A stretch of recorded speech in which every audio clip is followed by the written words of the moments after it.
Y vamos a revisar si no ha llegado nadie más. Ahora sí. Ya chicos, buenas tardes. Hoy vamos a continuar y a terminar el tema de lo que es gases reales. ¿Sí? Hay una parte que queremos o que quiero ver con ustedes y es lo que dice aquí en la diapositiva, que son la condensación y las constantes críticas. ¿Ya? Ustedes saben que estamos en lo de los gases reales y su comportamiento, cómo se desvía del ideal. Entonces, lo que nosotros vimos cuando vimos gases ideales, ¿ya? Fue este comportamiento, ¿se acuerdan? En una hipérbola, digamos, este es un gráfico presión-volumen, ¿ya? Recuerden que en un gráfico presión-volumen, si graficamos cómo varía la presión con el volumen, a temperatura constante conseguimos una isoterma, ¿sí? Entonces, esta es una isoterma, ¿ya? Cada una de estas líneas es una isoterma. ¿Recuerda cuál ley de los gases ideales practicábamos con un gráfico de estos? ¿Alguien que me diga?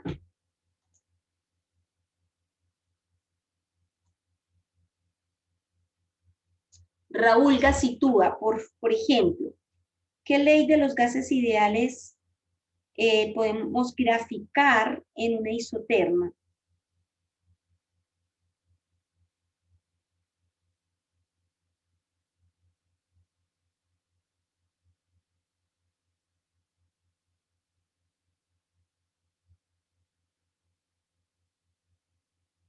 Raúl, Sofía Castillo.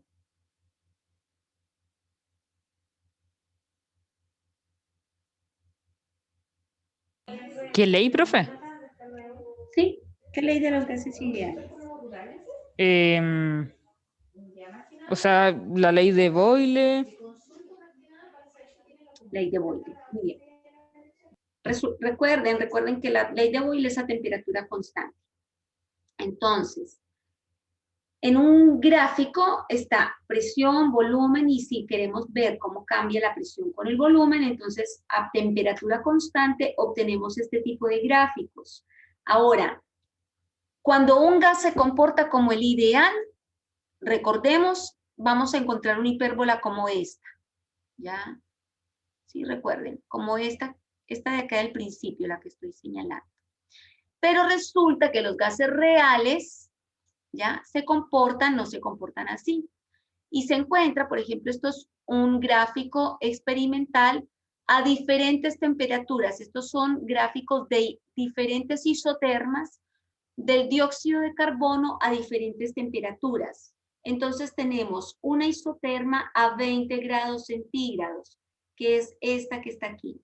Pero fíjense cómo va esta isoterma. Voy a empezar acá en el punto A, me voy hacia el B, me voy hacia el C, D y E, y después me voy al punto E, ¿ya? Esa sería la isoterma para el punto B, a 20 grados centígrados, cómo se comporta la presión a medida que cambia el volumen, ¿sí? A 31 grados centígrados se comporta así, a 40 se comporta así, y a 50 se comporta así. Entonces vamos a aprender qué significan estos gráficos y la desviación de la idealidad en este gráfico, ¿ya? Entonces, estamos hablando del CO2 a 20 grados centígrados, ¿ya? Resulta que el CO2, cuando están comprimiendo, ¿sí? Se comprime. ¿Qué es compresión? Estamos disminuyendo el volumen y aumentando la presión en esta dirección, ¿ya? Llega un punto en el cual, a pesar de que usted siga comprimiendo el volumen, fíjese qué pasa con la presión, ¿ya? No cambia. En esta parte es una isobara. ¿Por qué? Porque no cambia, se queda en 60. Entonces, ¿qué sucedió acá en este punto? En este punto lo que sucedió es que el gas se transformó en parte en líquido. Entonces, en esta línea, ¿ya?, hubo un equilibrio líquido-vapor. Encontramos el líquido y vapor coexistiendo, ¿ya? Por eso la presión se me mantuvo constante, porque llegué como a un equilibrio de fases líquida y gaseosa. Ahora, si yo quiero seguir comprimiendo, en el punto E todo es líquido, ya todo el gas se licuó. Entonces, si quiero aumentar la presión, o si sigo aumentando la presión, fíjense que ya el volumen no va a variar, ¿sí? O va a variar súper poco. ¿Por qué? Porque ya están en un líquido, ¿ya? Y por más que tú aumentes la presión, el volumen, si ya está líquido, no va a cambiar. Entonces, así se comportaría un gas real a una temperatura que está por debajo de lo que se denomina temperatura crítica, ¿sí? Entonces, por debajo de lo que se denomina para las sustancias o para los gases una temperatura crítica, ya por debajo de eso vamos a encontrar que al comprimir, que al disminuir el volumen y aumentar la presión, vamos a encontrar líquido. En la temperatura crítica como tal, vamos a encontrar la isoterma que tiene este comportamiento con un punto de inflexión, ¿ya? Y este punto de inflexión, que lo quiero hacer con otro color, ¿ya? Este punto de inflexión va a tener una presión asociada y una temperatura, perdón, y un volumen asociado, ¿ya? Y obviamente va a estar a una temperatura, perdón, esto no se deshace, esto se borra. Y una temperatura asociada a ese punto. Entonces, esto es lo que se denomina constantes críticas. Una presión, un volumen y una temperatura crítica. Temperatura, volumen y presión, ¿ya? ¿Qué significa este punto? Que por debajo a una temperatura, por debajo de la temperatura crítica, el gas se transforma en líquido, se licúa a una temperatura inferior a esta crítica. Y por encima conseguimos un fluido supercrítico, es decir, conseguimos un gas que es muy denso, ¿sí? Y se va a comportar de esta manera, ¿sí? Como los ven acá. ¿Cómo se comportan? Ya como un gas ideal con una hipérbola, ¿cierto? Bueno, aquí tiene un poquito de desviación, pero en general ya por encima de la temperatura crítica es gas, ¿sí? No hay líquido, por mucho que usted comprima, ¿sí? No se va a transformar en un gas, ¿ya? Entonces, voy a ahorrar por aquí.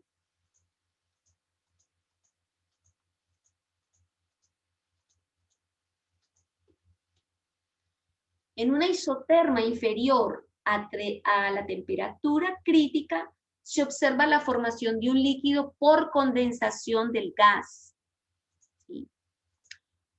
Que se puede diferenciar por la formación de una superficie visible. ¿Una superficie visible qué? De líquido, porque ya ahí está el equilibrio líquido-vapor por debajo de la temperatura crítica, ¿sí?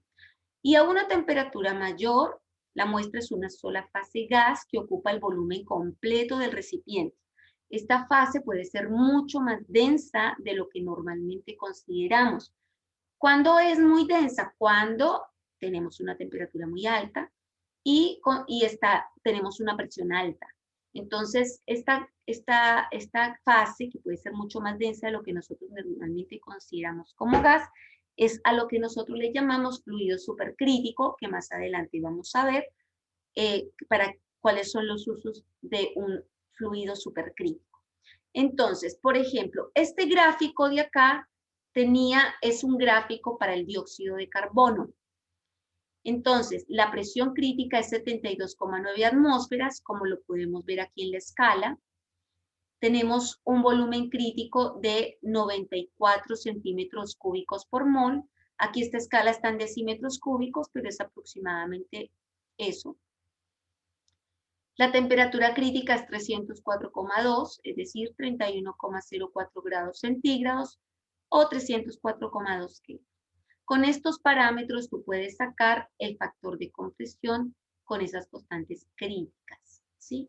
Que sería 0.274, ¿sí? Menor que 1, como ya lo estudiamos la vez pasada. Bien, entonces, vamos a ver un video que muestran un experimento y nos adelanta un poco de lo que vamos a ver ahora.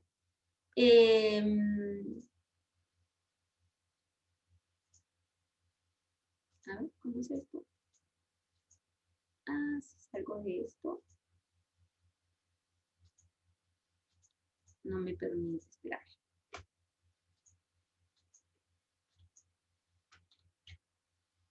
Ahí. Ah, pero no compartí con... Espérame un momento, comparto con sonido. Ya. Y vamos a ver el experimento, cómo se ve el gas.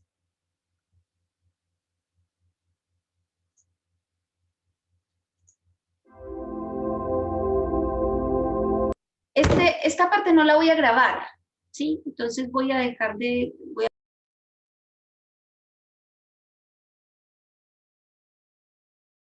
Después de ver el video, como les dije, está en el CIBEDU para que ustedes lo puedan revisar y por eso no quedó aquí grabado. Así que no sé si tienen alguna duda, pero ahí ustedes pueden ver fácilmente cómo se da la condensación del gas y cómo al comprimir o al descomprimir, tú puedes ver cómo está el líquido vapor, ¿cierto? En esta zona, ¿sí? Cuando empieza como gas, mientras comprime, después ves el líquido y el gas, y después ves solamente el líquido y todo el gas o la fase gas ha desaparecido. Bien, entonces él explica ahí, o él nos muestra la expresión de Van der Waals, que es la que vamos nosotros a ver ahora. ¿Qué sucede con los gases reales que se trabajan en condiciones con las que son las no apropiadas para que se comporten como ideales? Entonces, ahí nosotros debemos realizar una corrección a la ecuación de los gases ideales, que es para obtener, en primer lugar, la ecuación de Van der Waals que mencionaba el profesor en su video. ¿Ya? Entonces, esta ecuación, una corrección, fue desarrollada por el científico holandés Johannes Van der Waals y es una de las más utilizadas para predecir el comportamiento de los gases reales. ¿Por qué es la más utilizada? Porque es una aproximación buena bajo ciertas circunstancias y es la más fácil, ¿sí? Las otras son un poco más complejas matemáticamente hablando. ¿Ya? Entonces, por eso se conoce como la ecuación de Van der Waals. Y cómo se desarrolló en líneas generales esa ecuación. Esa ecuación se desarrolló porque teníamos la ecuación del gas ideal, y recuerden que como un gas real tiene el volumen y la presión, no es la que uno esperaría en el gas ideal, entonces habría que corregirle estos dos factores, la presión y el volumen, de acuerdo a lo que vimos ayer, ¿sí? Entonces, recuerden que le tenemos que corregir el volumen. ¿Por qué? Porque las moléculas de gas tienen un volumen finito, es decir, tienen volumen. No es como el gas ideal, que uno desprecia ese volumen de las partículas, ¿ya? y ese volumen de las partículas va a repercutir en este volumen de la expresión. Por lo tanto, si usted está haciendo un experimento donde tiene acá, voy a cambiar el color de la pluma, donde tiene presión esperada, ¿sí? Y usted, perdón, borrador. Estamos con el volumen, ¿no? Si usted tiene un experimento, ¿ya? Entonces usted está haciendo un experimento y toma la presión esperada. Perdón, tiene una presión esperada. ¿Esperada cuál? La que usted esperaría de acuerdo al gas ideal, ¿sí? De acuerdo al volumen que tiene, a la temperatura que tiene, al número de moles, usted esperaría un volumen, ay, me volví a equivocar, un volumen, ya, porque estamos en la parte del volumen, esperado. ¿Cuál sería ese volumen? Si el gas se comportara como ideal. Y el que me daría esta fórmula. Pero resulta que experimentalmente se encontró otra cosa, ¿ya? Otro valor. Entonces este se considera el volumen del gas real. ¿Por qué? Por causa del volumen finito que tienen las partículas. El otro sería correspondiente a la presencia de las fuerzas de atracción, que no las puedo despreciar, y esas van a repercutir en el término de la presión. Aquí sí es presión, ¿no? Entonces voy a tener una presión del gas real y una presión esperada, que sería la presión del gas ideal, y seguramente Van der Waals hizo muchas medidas de estos, ¿no? Y las comparó para diferentes gases, a varias condiciones, hizo muchísimas medidas y encontró cómo corregir este valor, ¿cierto? El valor experimental para que le diera el valor o el valor ideal o viceversa, ¿no? Entonces, eso es lo que vamos a ver ahora un poco, qué fue lo que hizo él o cómo o qué factor fue el que encontró. Entonces, dijimos que este era el volumen real. Ya. Sabemos que el volumen real, por lo que vimos ayer, es mayor que el volumen ideal, ¿sí? Porque ya sabemos que las partículas de los gases reales tienen un volumen finito. Entonces, por eso él encontró que al restarle al volumen, entonces él decía, B es mayor, este sería el volumen real, el experimental que él encontró, ¿sí? Es mayor con respecto al ideal en esta cantidad. Él encontró eso, donde N era el número de moles y B era una constante. Y esa constante era propia de cada gas, ¿sí? Esta era una constante que era propia de cada gas. O sea, cada gas tenía un valor de B. No, entonces no le vamos a llamar constante porque no cumple las condiciones de constante, ¿no? Esta B era un parámetro, ¿sí? Propio de cada gas, ¿ya? Este era propio de cada gas. Le vamos simplemente a hacer la flechita acá porque aquí está explicado. Entonces, cada vez que él cambiaba un gas, obviamente este término cambiaba y de acuerdo al número de moles que tenía, ¿sí? Entonces, encontró que para cada gas había un valor de B determinado. Entonces, él llamó a ese B que era una medida del tamaño molecular, ¿sí? Que me daba indicios del volumen de las partículas por mol característico de cada gas, ¿ya? Bien, entonces, lo mismo hizo para la presión, ¿ya? Esta sería la presión medida, la presión experimental del gas real.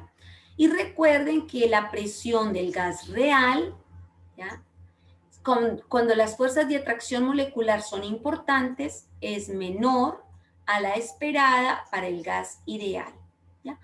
El que no vino a la clase de ayer o el que no se la ha visto, lo remito a la grabación de la clase de ayer donde explicamos el porqué de esto, ¿ya? Entonces, como la presión real es menor que esta, entonces a la presión ideal habría que sumarle, o él encontró que había que sumarle este término, ¿sí? Y así le daba, así le cuadraba ¿cómo es?, el dato experimental, ¿no? Esto siendo n el número de moles y b el volumen del gas, ¿sí? A este al cuadrado, y este a un factor que cambiaba de acuerdo al gas, ¿sí? Claro, porque no todos los gases tienen las mismas fuerzas de atracción, entonces tienen que cambiar de acuerdo al gas. Por eso A es una constante característica de cada gas y me mide indirectamente la fuerza de atracción molecular. Es una medida indirecta de la fuerza de atracción molecular. Entonces es de esta forma que él postula la ecuación de Van der Waals como P más este factor y por B menos este factor de corrección, ¿sí? Igual a nRT. Y así él obtenía entonces las presiones y los volúmenes medidos experimentalmente. Ahí ya coincidían, y ya entonces hacía esa corrección. Obviamente no funciona para todas las temperaturas ni para todas las condiciones. ¿Sí? Podemos ver en las isotermas, ¿ya?, de Van der Waals, que no nos funciona mucho en algunas temperaturas y en algunas condiciones. Pero en general es una buena aproximación, ¿ya? Y nosotros esa es la que vamos a usar. Hay más, ¿cierto? Hay más aproximaciones. Ya en esta tabla está la ecuación del gas ideal. Aquí está despejada en términos de presión, ¿sí? Entonces, mire, toda esta tabla está en términos de volumen molar. Recuerde que el volumen molar, es B dividido en volumen por mol, ¿ya? Entonces, si yo tengo PV igual a nRT, ¿ya?, paso a dividir este número de moles por el volumen y me va a quedar presión, ¿cierto?, por volumen molar. Pero entonces lo paso a dividir este lado para despejar la presión, ¿ya? Y es ahí donde encuentro la presión para el gas ideal, ¿ya?, en términos de volumen molar, ¿sí? Para el gas de Van der Waals, despejamos la ecuación de Van der Waals, ¿sí? Despejamos la presión y encuentro que es igual a esto. ¿Por qué la ven un poco diferente? Porque este está en términos de volumen molar, ¿sí? Y además está despejada la presión. Está la ecuación de Berthelot, que es otra aproximación, otra corrección, ¿sí? Fíjense que aquí Berthelot le agrega una temperatura y los parámetros entonces van a ser un poco diferentes, ¿no? Dietrichi tiene otra aproximación y el virial, la aproximación del virial es diferente, ¿ya? Estos son diferentes. Ustedes como geólogos, posiblemente, chicos, les toque en algún momento usar estas expresiones, ¿sí? Estas que no las vamos a ver en el curso, pero ya saben ustedes que existen, ¿ya? Matemáticamente saben que ya son ecuaciones que son correcciones del comportamiento ideal, que cada una de estos ustedes los van a encontrar en tablas, ¿ya? Porque es importante, porque posiblemente ustedes puedan trabajar en algún lugar donde necesiten tener cálculos de presión y de volumen, o sobre todo de presión, muy exactos, y el gas que usted está trabajando o el sistema en el que usted está trabajando no se comporta de manera ideal, ¿ya? Entonces, esas situaciones los van a obligar a usar una de estas aproximaciones. Nosotros vamos a usar esta aproximación de Van der Waals para que ustedes sepan cómo se trabaja, qué es lo que nos pueden preguntar. Por ejemplo, aquí también tiene constantes críticas, ¿sí? Y las constantes críticas, por ejemplo, la presión crítica es igual a esto, se puede dar en estos términos. Él encontró que era una buena aproximación para la presión crítica de un gas que se comportaba como Van der Waals. Un gas que se comporta como Van der Waals es el que cumple esta ecuación, ¿no? El volumen crítico y la temperatura crítica. Estas constantes críticas. Bien, estas constantes críticas son precisamente para un gas que se comporta como el ideal, y estas que son ya más complicadas, un poco más complejas, son para otros gases que cumplen, que se comportan más de esta forma o que se comportarían más de esta forma, ¿ya? Esta aproximación no tiene parámetros de A y B, por lo tanto no aparecen aquí las constantes críticas. Bien, vamos a hacer un par de ejemplos. No sé si tengan una duda hasta ahora, chicos. En el internet también aparecen los coeficientes de Van der Waals, ¿sí? Por ejemplo, aquí tenemos para el dióxido de carbono, tenemos A, pero aquí la tenemos en pascales por metro cúbico, ¿sí? 3.96 por 10 a la menos 1 pascal por metro cúbico, y aquí la tenemos 42,69 por 10 a la menos 6 metros cúbicos por mol. Entonces, esto también hay que ver las unidades, ¿ya? Nosotros en el libro, entonces tenemos estos coeficientes, estos, ¿ya? Para el dióxido de carbono trabajan con esto, ¿ya? Lo único que tienen que hacer entonces es saber cuál es A y cuál es B para cada gas y despejar el volumen, ¿ya? Voy a pausar de nuevo la grabación para que ustedes me... Ya, chicos, es hora del descanso, son las 6:19. Nos vemos a las 6:30, ya para ¿Profesora, terminar. cuánto va? Ya lo voy a decir.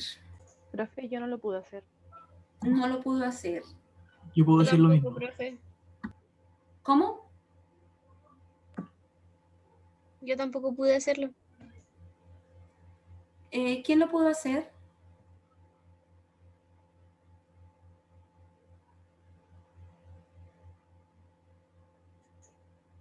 Oh, nadie. Ya.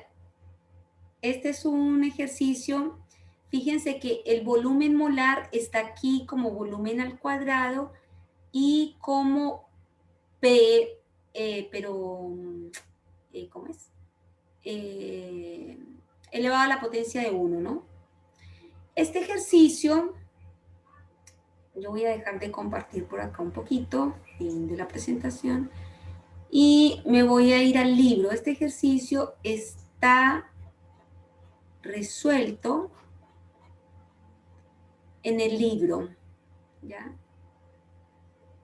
Esto es un poquito de matemática. Voy a compartir por aquí. ¿Ustedes están viendo la diapo o no? Sí, profe. PPT. Ya, voy a cambiarme entonces. Aquí está, miren. ¿Ya? Tenemos la ecuación de Van der Waals, ¿sí? En términos de volumen molar, ¿sí? Podemos acomodarla en términos de volumen molar, si eso es lo que quieren, si les queda más fácil. Y después se reordena esa ecuación de tal forma que este volumen, o sea, uno multiplica, se arma un factor, ¿sí? Que al multiplicar por cada uno de estos factores, ¿ya? Por cada uno de estos términos, me coloque el volumen arriba, ¿ya? Por lo tanto, como este volumen es elevado a la potencia 1 y este volumen es elevado a la potencia 2, tendría que ser un término que finalmente, o tiene que ser un término que finalmente me va a dejar un volumen al cubo, ¿sí? Entonces, me quedan esos términos, me queda una ecuación, ya, escribiéndola en términos del volumen molar como una raíz, como una ecuación cúbica, ya, simplemente por hacer esto, por pasar de aquí, ¿cierto? De esta expresión, perdón, a esta expresión, ¿ya?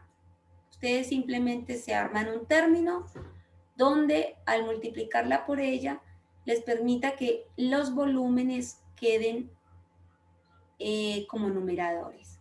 ¿Ya? Esto hace que le queden tres términos, uno el cubo, uno el cuadrado y uno elevado a la potencia de 1. ¿Ya? Entonces, finalmente, esta resolución no es tan sencilla. ¿Sí? ¿Por qué? Porque es una ecuación cúbica que, como dice aquí, son excesivamente complejas. ¿Ya?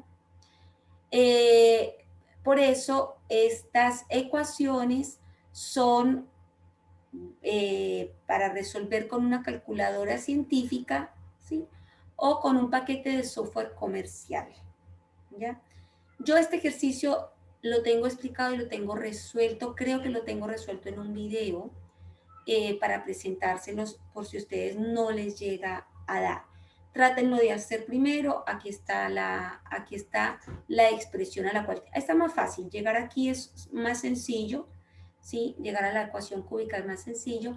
El problema después es la resolución, ¿sí? La solución. Yo sé que algunos de ustedes tienen calculadoras que hacen este tipo de soluciones, ¿sí? Este tipo de ecuaciones, y usted solamente le pone los términos o las, ¿ya?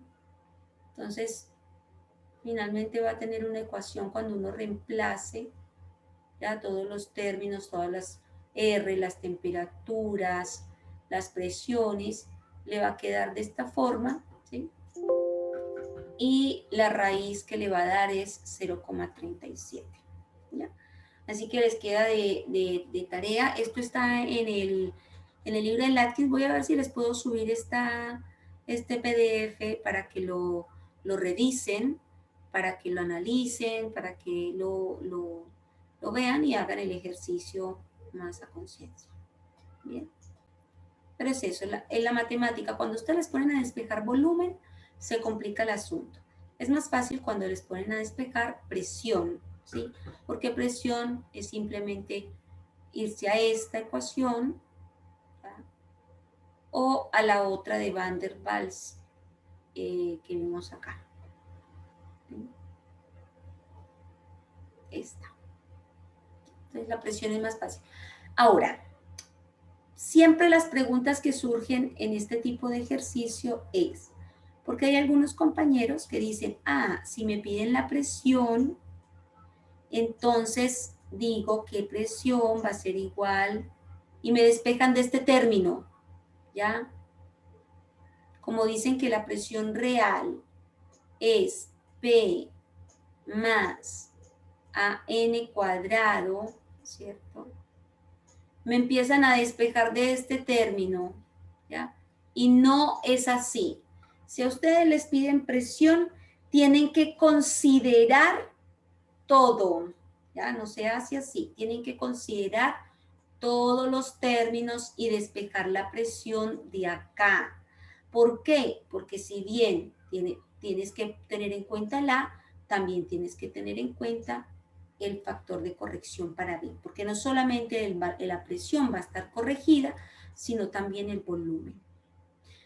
Sí, voy a ver si tengo el video, realmente creo que lo tengo, y lo subo a la que me preguntó por interno.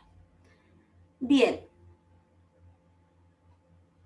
De todas maneras, chicos, por favor, hagan el ejercicio de revisarlo, de verlo, cómo les da, si no saben resolver una ecuación cúbica, No sé si alcanzaron a ver esa matemática en la matemática que ustedes han visto hasta ahora, o si no saben manejar la calculadora, y también tutoriales en internet, donde usted le pone el modelo y le dice cómo resolver una ecuación cúbica, y ahí les sale.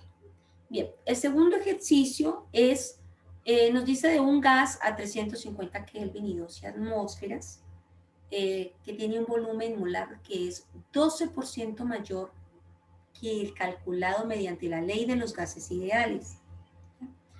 Deben calcular el factor de compresión en estas condiciones. Es decir, que le están preguntando por Z.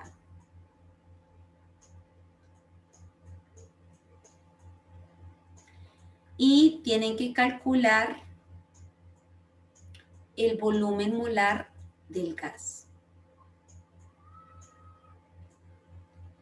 La pregunta es, ¿qué fuerzas dominan en la muestra? De acuerdo a la respuesta que ustedes encuentren, ¿dominan las de atracción o las de repulsión? ¿Ya? Les voy a dar otros 5 minutitos para que ustedes lo piensen, revisen. Este PPT ya estaba arriba, en el CBEDU, para que ustedes revisen entonces el Z, el factor de compresión. ¿Ya? ¿Alguna pregunta? Me la hacen, por favor. No se queden calladitos, pregunten nomás. Ya tienen 5 minutitos ahí para que lo revisen y lo planteen cómo se resuelve.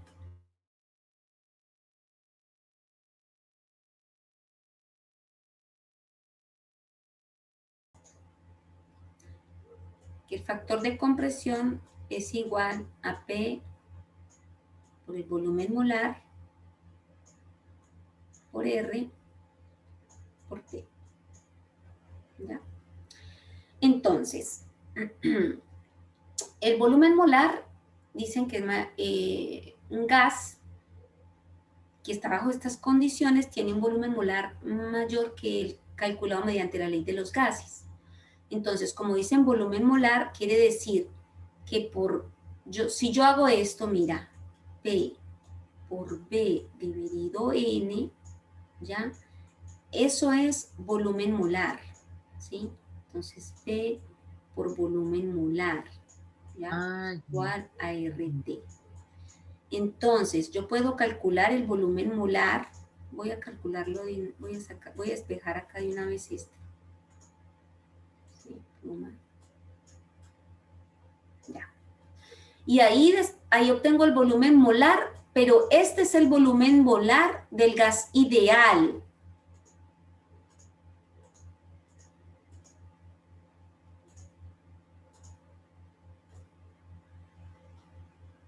Si el gas se comportara como ideal, el dato que te da acá, o el cálculo que te da con estos datos de temperatura y de presión, sería el gas ideal. Ahora, tú tienes varias formas de hacerlo, pero una de ellas es, ya obteniendo cuánto te da el volumen molar, le calculas un 12% más, ¿sí? Mayor, ¿ya? Y ahí entonces vas a obtener el volumen del gas real, ¿sí? Es decir, vas a obtener la respuesta B inmediatamente. ¿Sí? Ya, profe, gracias. Ok.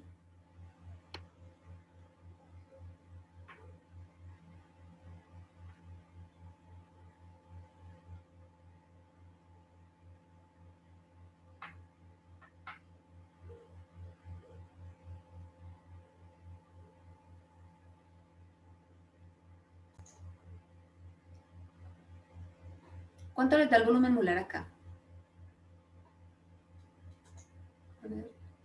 2,7.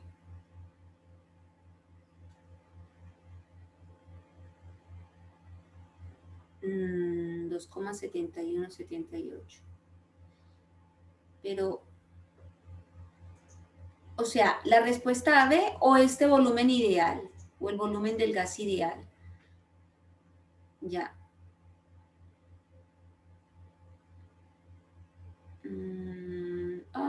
Me perdí. Espérense. A ver, ¿Cuánto les da el resultado de acá, mejor dicho? En primer lugar, ¿cuánto les da el volumen molar? 2,39. Bien, Daniel, gracias. 2,39 litros o 2,4. Bien, entonces, como el volumen, este es el volumen del gas ideal. Como el volumen del gas real es mayor que el del ideal, entonces si ustedes, si es un 12% más, entonces el volumen real sería 2,7. ¿Ya? Ahora, el Z, ¿cómo sacaron el Z? ¿O sacaron el Z acá? Bueno, el Z lo sacan con el volumen molar real. Profe, Dígame.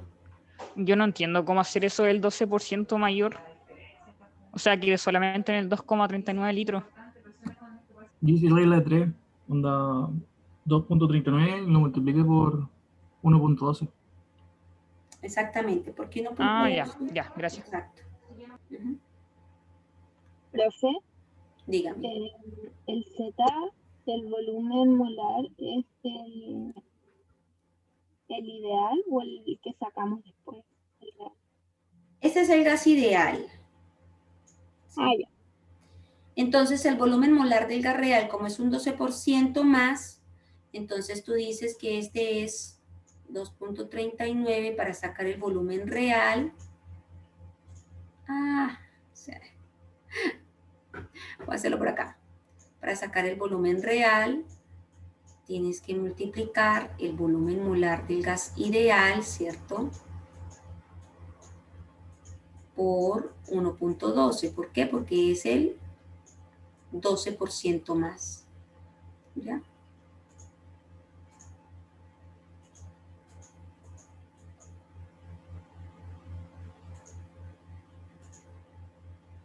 Y ahí sacas el volumen real. Ahí es donde te da 2,7. ¿Ya? Y como es molar, es litros por mol.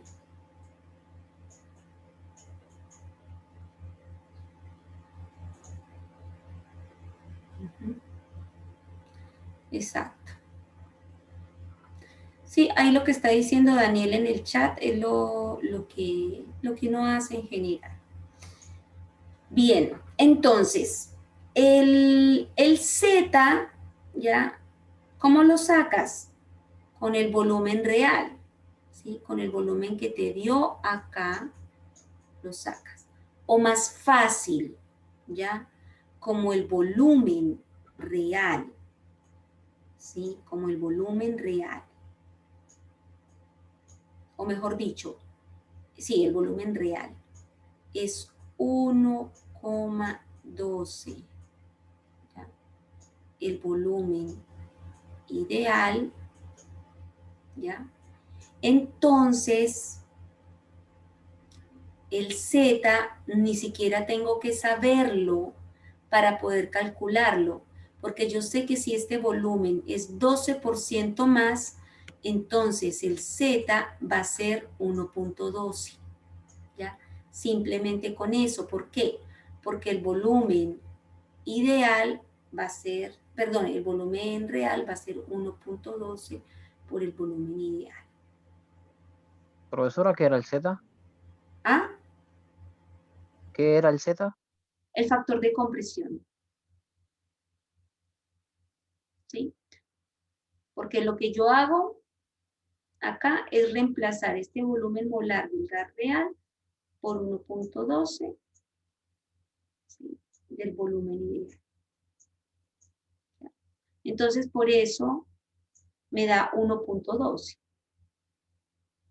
El Z es 1.12. El Z te va a dar 1.12. Entonces, eso sería. Ahora, ¿cuáles fuerzas dominan? ¿Las fuerzas de atracción o las de repulsión?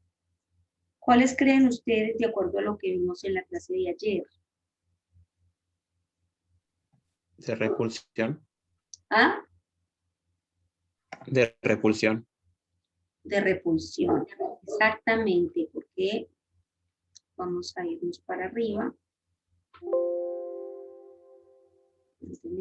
Mantener y me voy a ir para acá. ¿Ya?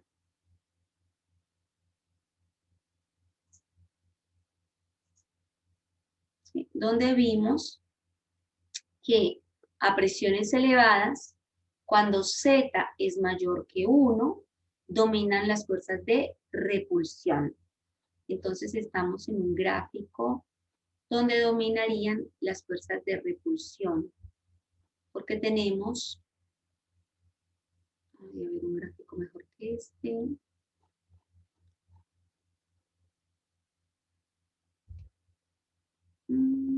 Estaríamos en esta parte del... Ahí. Es porque sería positivo, ¿no? La desviación del gas ideal, porque es 1.12. El Z sería 1.2. Alguien me está preguntando por acá, perdón. Están preguntando por el chat. Sí, ya, 6:54. Ya, son las 6:55. Ya, a las 7 termina, pero bueno. Ya chicos, vamos a dejar hasta acá entonces. ¿Alguna pregunta?